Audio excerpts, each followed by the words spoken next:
ಅರಕಲಗೂಡು ತಾಲೂಕಿನಲ್ಲಿ ನನಗೊಂದು ಆಸೆ ಇತ್ತು. ಈ ಚುನಾವಣೆ ಪ್ರಚಾರ ಏನಾದ್ರು ಪ್ರಾರಂಭ ಆಗಬೇಕು ಅನ್ನೋದಾದ್ರೆ ಅದು ರಾಮನಾಥಪುರ ಹೋಬಳಿಯಿಂದ ಅರಕಲಗೂಡು ತಾಲೂಕಿಂದನೇ ಪ್ರಾರಂಭ ಆಗಬೇಕು. ರಾಮೇಶ್ವರ ದೇವಸ್ಥಾನದ ಒಂದು ಆಶೀರ್ವಾದ ಪಡೆದು ನಿಮ್ಮೆಲ್ಲರ ಆಶೀರ್ವಾದ ಪಡೆಯುವಂತ ಕೆಲಸನ ಮಾಡಬೇಕು ಅಂತ. ಅದರಂತೆ ಇವತ್ತು ಒಂದು ದೊಡ್ಡ ಮಟ್ಟದ ಕಾರ್ಯಕ್ರಮನ ಆಯೋಜನೆ ಮಾಡಿ ಇವತ್ತು ಸಾವಿರಾರು ಸಂಖ್ಯೆಯಲ್ಲಿ ಇವತ್ತು ನನ್ನ 2 ಪಕ್ಷದ ಕಾರ್ಯಕರ್ತರು ಬಿಜೆಪಿ ಹಾಗೂ ಜೆಡಿಎಸ್ ಮುಖಂಡರುಗಳ ಮತ್ತು ಹಾಗೂ ಕಾರ್ಯಕರ್ತರು ಇವತ್ತೇನು ಬಂದು ಧೈರ್ಯ ತುಂಬುವಂತ ಕೆಲಸನ ಮಾಡ್ತಾ ಇದ್ದೀರಾ. ಇವತ್ತು ನನ್ನ ಬೆನ್ನಿಂದ ಏನು ನಿಂತು ಇವತ್ತು ಒಂದು ಸಹಕಾರ ಕೊಟ್ಟು ಪ್ರಜ್ವಲ್ ರೇವಣ್ಣ ಅವರೇ ನಿಮ್ಮ ಮುಂದೂಕಿ ನಾವು ನಿಮ್ ಹಿಂದಿರ್ತೀವಿ, ಯಾವುದೇ ಕಾರಣಕ್ಕೂ 2 ಲಕ್ಷದ ಅಂತರದಲ್ಲಿ ಕೆಲಸನ ಮಾಡ್ತೀನಿ ಅನ್ನೋ ದೃಷ್ಟಿಯಲ್ಲಿ ಇವತ್ತೆಲ್ಲ ಆಶೀರ್ವಾದ ಮಾಡಲಿಕ್ಕೆ ಬಂದಿದ್ದೀರಾ. ನಾನು ಈ ದಿನಗಳನ್ನ ಯಾವತ್ತೂ ಮರೆಯೋದಿಲ್ಲ. ಯಾಕೆ ಈ ಮಾತು ಹೇಳಬೇಕು ಅಂದ್ರೆ ಇವತ್ತು ಬಹಳಷ್ಟು ಜನ ಬೇರೆ ಬೇರೆ ಚರ್ಚೆಗಳನ್ನ ಮಾಡ್ತಿದ್ದಾರೆ. ಆದ್ರೆ ಈ ಸಂದರ್ಭದಲ್ಲಿ ನಾನು ಮಂಜಣ್ಣ ಅವ್ರ ಬಗ್ಗೆ 2 ಮಾತಾಡಬೇಕಾಗತ್ತೆ. ಇವತ್ತು ಮಂಜಣ್ಣವರು ಹಲವಾರು ಹಳ್ಳಿಗಳನ್ನ ಸುತ್ತ ಅಂತ ಕೆಲಸನ ಮಾಡಿ ಹಗಲು ರಾತ್ರಿ ಅನ್ನೋದು ನೋಡ್ದೇನೆ ಇವತ್ತು ಮನೆಗೆ ನುಗ್ಗಿ ಇವತ್ತು ಪ್ರಚಾರ ಮಾಡುವಂತ ಸಂದರ್ಭದಲ್ಲಿ ಇವತ್ತು ಪ್ರಜ್ವಲ್ ರೇವಣ್ಣ ಅವ್ರನ್ನ ಅಧಿಕೃತವಾಗಿ ಹೆಚ್ಚಿನ ಮತ ನನ್ನ ಅರಕಲಗೂಡು ಭಾಗದಲ್ಲಿ ಕೊಡ್ಲೇಬೇಕು, ಕೊಟ್ಟಿ ಅವ್ರಿಗೊಂದು ಶಕ್ತಿ ತುಂಬಬೇಕು ಅನ್ನೋ ನಿಟ್ಟಲ್ಲಿ ಇವತ್ತು ನನ್ನ ತಂದೆ ಸ್ಥಾನದಲ್ಲಿ ನಿಂತು ಇವತ್ತು ಒಂದು ಕೆಲಸ ಮಾಡ್ತಿದ್ದಾರೆ. ಅದನ್ನ ನಾನು ಮರೆಯೋದಕ್ಕಾಗೋದಿಲ್ಲ. ನಾನು ಸುಮಾರು 10 ಗಂಟೆಗೆ ಬಂದೆ. 10 ಗಂಟೆಗೆ ಬಂದಂತ ಸಂದರ್ಭದಲ್ಲಿ ನನ್ನ ಪ್ರಕಾರ ಮಂಜಣ್ಣವರು ಸುಮಾರು 9 ಕಾಲಿಗೆ ಬಂದಿದ್ರು ಏನೋ. 9 ಕಾಲಿಗೆ ಬಂದು ನಿಂತ್ಕೊಂಡು ಕುರ್ಚಿ ಮೇಲೆ ಕೂರ್ಲಿಲ್ಲ, ಮುಂದೆ ಅಲ್ಲಿ ಗೇಟ್ ಹತ್ರ ನಿಂತ್ಕೊಂಡು ಪ್ರತಿಯೊಬ್ಬ ಕಾರ್ಯಕರ್ತ ಮುಖಂಡ ಬಂದಂತ ಸಂದರ್ಭದಲ್ಲಿ ಅವನಿಗೆ ಕೈ ಕೊಟ್ಟಿ ಒಳಗ್ ಬಾ, ನಾವು ನಿಮ್ ಜೊತೆ ಇದೀವಿ ಅನ್ನೋ ಒಂದು ಧೈರ್ಯನ ತುಂಬಾ ಅಂತ ಕೆಲಸನ ಇವತ್ತು ನಮ್ಮ ಶಾಸಕರು ಏನ್ ಮಾಡಿದ್ದಾರೆ. ಇವತ್ತು ಆ ಪ್ರೀತಿ ವಿಶ್ವಾಸನ ಏನ್ ಗೆದ್ದಿದ್ದಾರೆ. ಒಂದು ತಂದೆ ಸ್ಥಾನದಲ್ಲಿ ನಿಂತ್ಕೊಂಡು ಒಬ್ಬ ಮಗನಿಗೆ ಯಾವ ರೀತಿ ಆಶ್ರಯ ಕೊಡಬೇಕು, ಯಾವ ರೀತಿ ಆಶೀರ್ವಾದ ಮಾಡಬೇಕು, ಯಾವ ರೀತಿ ಅವ್ರ ಜೊತೆ ಬೆನ್ನೆಂಬಲಾಗಿ ನಿಂತ್ಕೊಳ್ಳೋ ಕೆಲಸನ ಮಾಡಬೇಕು, ಇವತ್ತು ಎಲ್ಲಾದ್ರೂ ಕೂಡ ಇವತ್ತು ಮಂಜಣ್ಣ ಮಾಡೋ ಕೆಲಸ ಏನ್ ಮಾಡಿದ್ದಾರೆ. ಇವತ್ತು ನಾನು ಯಾವುದೇ ಕಾರಣಕ್ಕೂ ಇನ್ನ ನನ್ನ ಕೊನೆ ಉಸಿರಿನವರೆಗೂ ಮಂಜಣ್ಣವರ ಮಾರ್ಗದರ್ಶನದ ಮೇಲೆ ನಾನು ಚುನಾವಣೆ ಮಾಡುವಂತ ಕೆಲಸನ ಮಾಡ್ತೀನಿ. ಹಾಗೆ ಈ ಕ್ಷೇತ್ರದ ಅಭಿವೃದ್ಧಿಗೆ ನಾನು ಅವರ ಮಾರ್ಗದರ್ಶನದ ಮೇಲೆ ಕೆಲಸ ಮಾಡುವಂತ ನಿಟ್ಟಲ್ಲಿ ಮಾಡ್ತೀನಿ. ಇವತ್ತು ದಯವಿಟ್ಟು ಕ್ಷಮಿಸಬೇಕು. ನಾನು ಆಗ್ಲೇ ಸುಮಾರು 8 ತಿಂಗಳಿಂದ ಇಡೀ ಜಿಲ್ಲೆಯಲ್ಲಿ ಎಲ್ಲ ಪ್ರತಿಯೊಂದು ಪಂಚಾಯಿತಿಗಳಿಗೆ ಹೋಗುವಂತ ಕೆಲಸನ ಮಾಡ್ತಾ ಇದ್ದೀನಿ. ಒಂದ್ ಸ್ವಲ್ಪ ಕೆಮ್ಮಿದೆ ನನಗೆ. ಯಾಕಂದ್ರೆ ಬಹಳಷ್ಟು ಕಡೆ ಹೋದಂತ ಸಂದರ್ಭದಲ್ಲಿ ಧೂಳು ಮತ್ತೆ ಕುಡಿಯೋ ನೀರಿನ ಸಂದರ್ಭದಲ್ಲಿ ಇದ್ದಂತ ಸಂದರ್ಭದಲ್ಲಿ ಇವತ್ತು ಬಹಳಷ್ಟು ಕಡೆ ಹೋದಂತ ಸಂದರ್ಭದಲ್ಲಿ ಒಂದ್ ಸ್ವಲ್ಪ ಕೆಮ್ಮುಗಳು ಹೆಚ್ಚಾಗಂತ ನಿಟ್ಟಲಾಗಿದೆ. ಹಾಗಾಗಿ ಭಾಷಣ ಮಾಡ್ಬೇಕಾದ್ರೆ ಕೆಮ್ಮಿದ್ರೆ ದಯವಿಟ್ಟು ಕ್ಷಮಿಸಂತ ಕೆಲಸ ಮಾಡ್ಬೇಕಾಗುತ್ತೆ. ಇವತ್ತು ಬಹಳ ಜನ ಮಾತಾಡ್ತಾರೆ. ಮಂಡ್ಯದಲ್ಲೂ ಬಹಳ ಜನ ಹೇಳಿಕೆ ಕೊಡೋಗಳನ್ನ ನೋಡಿದೀನಿ ಇವತ್ತು. ಆದ್ರೆ ನಾವೇ ಕುಮಾರಣ್ಣನಿಗೆ ನಾವು ಸಮಯನ ಕೇಳಿದಂತ ಸಂದರ್ಭದಲ್ಲಿ ನಾವು ಕುಮಾರಣ್ಣನಿಗೆ ಕೇವಲ 2 ಪಾಯಿಂಟ್ 3 ಪಾಯಿಂಟ್ ಕೊಡಿ ಕುಮಾರಣ್ಣ ಸಾಕು, ನೀವು ಜಾಸ್ತಿ ಪಡಬೇಡಿ, ನಿಮ್ಮ ಆರೋಗ್ಯ ಕಡೆ ಗಮನ ಹರಿಸಿ ಅಂತ ಹೇಳಿದಂತ ಸಂದರ್ಭದಲ್ಲಿ ಇಲ್ಲ, ನಾನು ನನ್ನ ಮಗ ಇದ್ದಂಗೆ ನೀನು ಖಂಡಿತವಾಗ್ಲೂ ಗೆದ್ದು ಬರಲೇಬೇಕು, ಸರಿ ಆ ವಿಶ್ವಾಸನ ಮೂಡಿಸೋಂತ ಕೆಲಸ ನಾನು ಮಾಡ್ತೀನಿ, ಪ್ರತಿ ಹಳ್ಳಿಗೆ ಹೋಗುವಂತ ಕೆಲಸನ ಮಾಡ್ತೀನಿ ಅಂತ ಹೇಳಿ 3ನೇ ಬಾರಿ ಇವತ್ತು ಹೃದಯ ಚಿಕಿತ್ಸೆ ಆಗಿದ್ರು ಕೂಡ ಇವತ್ತು ಜೆಡಿಎಸ್ ಪಕ್ಷದ ಕಾರ್ಯಕರ್ತರು ಮತ್ತೆ ಬಿಜೆಪಿ ಪಕ್ಷದ ಕಾರ್ಯಕರ್ತರನ್ನ ಇವತ್ತು ಎತ್ತಿಡಿ ಅಂತ ಕೆಲಸನ ಮಾಡಿ ಮತ್ತೊಮ್ಮೆ ನರೇಂದ್ರ ಮೋದಿ ಅವರನ್ನ ಪ್ರಧಾನಮಂತ್ರಿ ಮಾಡೇ ಮಾಡ್ತೀನಿ ಅನ್ನೋ ಒಂದು ಸಂಕಲ್ಪನ ಕಟ್ಟಿ ಇವತ್ತು ಮೂಲೆ ಓಡಾಡೋ ಅಂತ ಕೆಲಸನ ಮಾಡ್ತಿದ್ದಾರೆ. ಇವತ್ತು ಬಹಳಷ್ಟು ಟೀಕೆ ಮಾಡ್ತಾರೆ. ನಾವು ಚರ್ಚೆ ಮಾಡ್ತಾ ಇದೀವಿ. ಇವತ್ತು ಈ ಕಾಂಗ್ರೆಸ್ ಪಕ್ಷ 11 ತಿಂಗಳಾಗಿದೆ ಅಧಿಕಾರಕ್ಕೆ ಬಂದು. 11 ತಿಂಗಳು ಈ ಕಾಂಗ್ರೆಸ್ ಪಕ್ಷ ಅಧಿಕಾರಕ್ಕೆ ಬಂದ್ರು ಕೂಡ ಇವತ್ತು ಯಾವುದೇ ರೀತಿ ರೈತಾಪಿ ಜನತೆಗೆ ಇವತ್ತು ಒಂದೇ ಒಂದು ರೀತಿ ಆಶಾಕಿರಣವಾಗಿ ನಿಲ್ಲುವಂತ ಕೆಲಸನ ಮಾಡಿಲ್ಲ. ಇವತ್ತು ನಮ್ಮೆಲ್ಲರಿಗೂ ಗೊತ್ತಿದೆ. ಈಗಾಗಲೇ ಬಹಳಷ್ಟು ಹಳ್ಳಿಗಳು ಕೂಡ ಇವತ್ತು ಬೋರ್ವೆಲ್ಗಳಾಗ್ಲೇ ಬತ್ತೋಗುವಂತ ಪರಿಸ್ಥಿತಿ ಆಗ್ತಾ ಇದೆ. ಇವತ್ತು ಕೆರೆಗಳಲ್ಲಿ ನೀರಿಲ್ಲ, ಇವತ್ತು ನದಿಗಳಲ್ಲಿ ನೀರಿಲ್ಲ. ನಮ್ಮ ಯಾವುದೇ ಸಂದರ್ಭದಲ್ಲೂ ಕೂಡ ಇವತ್ತು ಇಷ್ಟು ಬರಗಾಲನ ನಾವು ಇತಿಹಾಸದಲ್ಲೇ ನೋಡುವಂತ ಕೆಲಸ ಆಗಿರ್ಲಿಲ್ಲ. ಆದ್ರೆ ಬಂಧುಗಳೇ, ಒಂದು ಮಾತ್ರ ಜ್ಞಾಪಕ ಇಟ್ಕೋಬೇಕು, ಕಾಂಗ್ರೆಸ್ ಪಕ್ಷ ಯಾವಾಗ ಅಧಿಕಾರಕ್ಕೆ ಬಂದಿದ್ಯೋ ಆಗ ಬರಗಾಲ ಖಚಿತ ಬುದ್ಧಿ ಅನ್ನೋದನ್ನ ಇವತ್ತೆಲ್ಲ ಕಂಡಿರೋ ಅಂತ ಕೆಲಸನ ನಾವು ಮಾಡಿದ್ದೀವಿ. ಆದ್ರೆ ಖಂಡಿತವಾಗ್ಲೂ ಹೇಳ್ತೀನಿ, ಮುಂದಿನ ದಿವಸಗಳಲ್ಲಿ ನಮ್ಮ ಕುಮಾರಣ್ಣ ಮತ್ತು ಯಡಿಯೂರಪ್ಪ ಸಾಹೇಬರ ನೇತೃತ್ವದಲ್ಲಿ ಖಂಡಿತವಾಗ್ಲೂ ಕರ್ನಾಟಕ ರಾಜ್ಯದಲ್ಲಿ 28ಕ್ಕೂ 28 ಜಿಲ್ಲೆಯಲ್ಲೂ ಕೂಡ ನಮ್ಮ ಅಭ್ಯರ್ಥಿಗಳನ್ನ ಕೆಲಸನ ನಮ್ಮ ಕಾರ್ಯಕರ್ತರು ಮಾಡಿ ಇವತ್ತು ಒಳ್ಳೆ ಮಳೆ ಬೆಳೆ ಅಂತ ಕೆಲಸಗಳು ಹಾಗೆ ಆಗುತ್ತೆ. ಮುಂದಿನ ದಿವಸಗಳಲ್ಲಿ ಆಶಾಕಿರಣವಾಗಿರುವಂತ ರೈತ ಪರ ಇರುವಂತ ಒಂದು ಸರ್ಕಾರ ಬಂದೇ ಬರುತ್ತೆ ಅಂತ ಈ ವೇದಿಕೆ ಮುಖಾಂತರ ತಿಳಿಸುವಂತ ಕೆಲಸನ ಮಾಡ್ತೀನಿ. ಯಾಕೆ ಈ ಮಾತು ಹೇಳ್ತಾ ಇದ್ದೀನಿ ಅಂದ್ರೆ ಇವತ್ತು ನಾವು ನೋಡ್ತಾ ಇದೀವಿ ಪರಿಸ್ಥಿತಿ ಏನಿದೆ ಅಂತ. ಎಲ್ಲ ರೈತರುಗಳು ಇವತ್ತು ಯಾವ ಒಂದು ಕಷ್ಟದಲ್ಲಿದ್ದಾರೆ.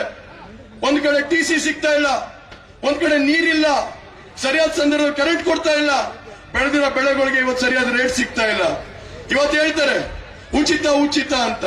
ಸ್ವಾಮಿ, ನೀವೇನಾದ್ರು ನಿಜವಾಗ್ಲೂ ಉಚಿತವಾಗಿ ಏನಾದ್ರು ಕೊಟ್ಟಿದ್ರೆ, ಎಲ್ಲಾ ವರ್ಗಗಳಿಗೂ ಉಚಿತವಾಗಿ ಕೊಟ್ಟಿದ್ರೆ ಅದು ಕೇವಲ ಬರಗಾಲ ಮಾತ್ರ ಅಂತ ಇವತ್ತು ನಾವು ಈ ವೇದಿಕೆ ಮುಖಾಂತರ ಹೇಳೋಂತ ಕೆಲಸನ ಮಾಡಬೇಕಾಗುತ್ತೆ. ಬರಗಾಲದಲ್ಲಿ ಇವತ್ತು ರೈತರುಗಳು ತತ್ತರಿಸುವಂತ ಪರಿಸ್ಥಿತಿ ಇವತ್ತು ನಿರ್ಮಾಣ ಆಗಿದೆ. ಹಾಗಾಗಿ ನಿಮ್ಮಲ್ಲೆಲ್ಲ ಕೇಳ್ಕೊಳ್ಳೋದು ಇಷ್ಟೇನೆ, ನಿಮ್ಮಲ್ಲಿ ಬಹಳಷ್ಟು ಜನ ನೆಂಟರು ಪಕ್ಕದ ಜಿಲ್ಲೆಗಳಿರ್ತಾರೆ, ಅಕ್ಕಪಕ್ಕದ ಜಿಲ್ಲೆಯಲ್ಲಿರ್ತಾರೆ. ಎಲ್ಲಾ ಜಿಲ್ಲೆ ನೆಂಟರುಗಳಿಗೆ ಕರೆ ಮಾಡಿ ಈ ಬಾರಿ ಮೋದಿ ಸರ್ಕಾರ ಬರಲೇಬೇಕು, ದೇವೇಗೌಡರಿಗೆ ಬಲ ತುಂಬಿಸಲೇಬೇಕು, ಕುಮಾರಣ್ಣನಿಗೆ ಶಕ್ತಿ ತುಂಬಲೇಬೇಕು ಅನ್ನೋ ಒಂದು ನಿಟ್ಟಲ್ಲಿ ನಮ್ಮ ಕಾರ್ಯಕರ್ತರುಗಳೆಲ್ಲರೂ ಕೂಡ ಒಗ್ಗಟ್ಟಾಗಿ ಹೋರಾಟ ಮಾಡುವಂತ ಶಕ್ತಿನ ತೋರಿಸುವಂತ ಕೆಲಸನ ಮುಂದಿನ ದಿವಸಗಳಲ್ಲಿ ಮಾಡಬೇಕಾಗುತ್ತೆ. ಹಾಗಾಗಿ ನಿಮ್ಮಲ್ಲೆಲ್ಲ ಕಳಕಳಿವಾಗಿ ಮನವಿ ಮಾಡ್ತಾ, ಯಾಕಂದ್ರೆ ಈಗಾಗಲೇ ನಾನು ಇದಾದ ಮೇಲೆ ಮತ್ತೆ ಕಡೂರ್ಗೆ ಹೋಗ್ಬೇಕು. ನಾನೀಗ ಕಡೂರು ಮುಗಿಸ್ಕೊಂಡು ಬಾಳುಪೇಟೆ ಮತ್ತೆ ಇವತ್ತು ಕೆಂಚಮೋಸ್ಕೋಟೆನೂ ಕಾರ್ಯಕ್ರಮ ಇದೆ. ಹಾಗಾಗಿ ನಾನು ಇವತ್ತು ಬೇಗ ತೆರಳಬೇಕಾಗತ್ತೆ. ಕುಮಾರಣ್ಣ ಬರಲಿ ಅಂತ ಕಾಯ್ತಾ ಇದ್ದೆ, ಅವ್ರ ಆಶೀರ್ವಾದ ಪಡ್ಕೊಂಡು ಹೋಗೋಣ ಅಂತ.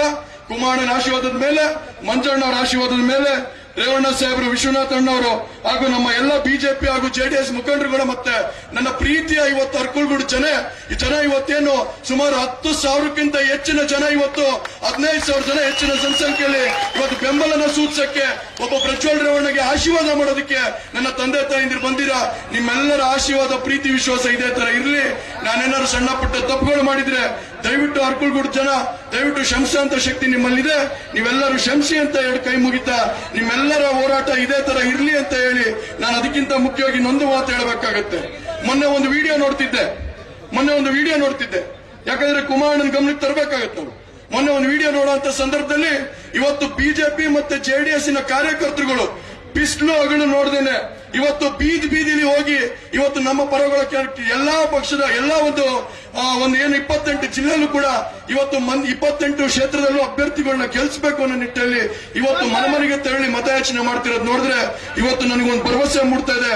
ಖಂಡಿತವಾಗ್ಲೂ 28 ಕೂಡ ಇವತ್ತು ಕುಮಾರಣ್ಣ ಮತ್ತು ಯಡಿಯೂರಪ್ಪ ಸಾಹೇಬರ ನೇತೃತ್ವದಲ್ಲಿ ನಾವು ನರೇಂದ್ರ ಮೋದಿ ಅವರಿಗೆ ಎಲ್ಲಾ ಅಭ್ಯರ್ಥಿಗಳನ್ನು ಒಂದೇ ವಿಮಾನದಲ್ಲಿ ಕರ್ಕೊಂಡು ಹೋಗುವಂತ ಕೆಲಸ ನಿಮ್ಮೆಲ್ಲರ ಆಶೀರ್ವಾದದಲ್ಲಿ ಮಾಡ್ತೀವಿ ಅಂತ ಹೇಳಿ ಇವತ್ತು ನಿಮ್ಮೆಲ್ಲರ ಪ್ರೀತಿ ವಿಶ್ವಾಸ ಇದೇ ತರ ಇರಲಿ ಹಾಗೂ ನಿಮ್ಮೆಲ್ಲರ ಆಶೀರ್ವಾದ ಇದೇ ತರ ಇರಲಿ ಅಂತ ಹೇಳಿ ಏನು ಕ್ರಮ ಸಂಖ್ಯೆ ನಂಬರ್ 2 ತನೆ ಹೊತ್ತ ಮಹಿಳೆ ಚಿಹ್ನೆಗೆ ಗುರುತನ್ನ ಮತಕ್ಕೆ ಏನು ಓಟ್ ಹಾಕುವಂತ ಕೆಲಸನ 26ನೇ ತಾರೀಕು ನೀವೆಲ್ಲರೂ ಮಾಡ್ತೀರಾ, ಅದು ಆಶೀರ್ವಾದದ ಮುಖಾಂತರ ಮಾಡಿ ಅಂತ ಹೇಳಿ ನಿಮ್ಮೆಲ್ಲರಿಗೂ ಮನವಿ ಮಾಡ್ತಾ 2 ಮಾತು ಮುಗಿಸ್ತೀನಿ. ಹಾಗಾಗಿ ನಮ್ಮ ಅರ್ಕಲ್ಗೂಡು ಜನತೆ ಇವತ್ತು ನಾನು ಒಂದು ಭರವಸೆ ಮೇಲೆ ಸ್ಟೇಜ್ ಇಂದ ಕೆಳಗಡೆ ಹೇಳ್ತಾ ಇದೀನಿ. ನೀವೆಲ್ಲರೂ ಕೂಡ ನನ್ನ ಬೆನ್ನಿಂದೆ ನಿಂತು ಇವತ್ತು ಶಕ್ತಿ ತುಂಬುವಂತ ಕೆಲಸನ ಮಾಡಿದೀರಾ. ಆ ಒಂದು ಶಕ್ತಿನ ಇಡೀ ಜಿಲ್ಲೆಯಲ್ಲಿ ನಾನು ಮತ್ತೊಮ್ಮೆ ಒಂದು ಪುನರ್ಯೋಚನೆಯಲ್ಲಿ ಒಂದು ಶಕ್ತಿ ತಗೊಂಡು ಹೋಗುವಂತ ಕೆಲಸನ ಮಾಡ್ತೀನಿ. ಖಂಡಿತವಾಗ್ಲೂ ನಿಮ್ಮ ಆಶೀರ್ವಾದ ಇರಲಿ ಅಂತ ಹೇಳ್ತಾ 2 ಮಾತು ಮುಗಿಸ್ತೀನಿ. ಧನ್ಯವಾದಗಳು.